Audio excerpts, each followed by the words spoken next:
শ্বশুর বাড়ি বন্ধ হয়েছে, দেশে মোবাইল এসেছে। শ্বশুর বাড়ি বন্ধ হয়েছে। নিরক্ষর কবি ঘরমর গুনিয়ালগুৰি জিলা বৰপেটা অসম। মই এতিয়া কলকাতা এটা প্ৰগ্ৰাম কৰি আহিছোঁ। বৰপেটা ৰুটত মই ৰেল ষ্টেচনত নামিছোঁ। আমাৰ কেইজনমান ফলোৱাৰ আছে ইয়াতে, তেখেতসকলে ৰিকুৱেষ্ট কৰিছে এখেতসকলৰ চেনেলত কিবা এটা ক'ব লাগে। আর নতুন বছৰৰ শুভেচ্ছা লৈ মই এটা নতুন গীত ৰচনা কৰিছোঁ। এই গীতটা এতিয়ালৈকে কোনো ছ'চিয়েল মিডিয়ায় দিয়া নাই। গীতটো মই বাংলায় ৰচনা কৰিছোঁ, যেহেতু বহুত ঠাণ্ডা, এই ঠাণ্ডালৈ গীতটো মই রচনা কৰিছোঁ। দেশে মোবাইল এসেছে, শ্বশুর বাড়ি বন্ধ হয়েছে। দেশে মোবাইল এসেছে, শ্বশুর বাড়ি বন্ধ হয়েছে। জারের দিনেও দুধের পিঠা মিস কলে আসে। জারের দিনেও দুধের পিঠা মিস কলে আসে।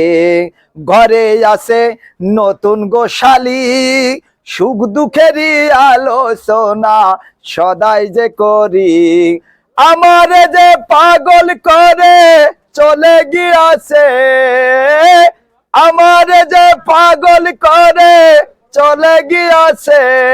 খারাপ একটা ছেলের সাথে সংসার করেছে, খারাপ একটা ছেলের সাথে সংসার করেছে। ঘরে আছে ছেলে আর সন্তান, থ্রি পায়ার খেলে তারা খাইলো আমার জান। এখন লোক সমাজে কথা কইতে হইরে অপমান, লোক সমাজে মুখ দেখাইতে হই যে অপমান। এই তো হলো এই ভারতের মোবাইলের বিধান। দেশের জনসংখ্যা বেড়ে গেছে, সারা বিশ্বে এই ভারতে 1 নম্বর হইছে।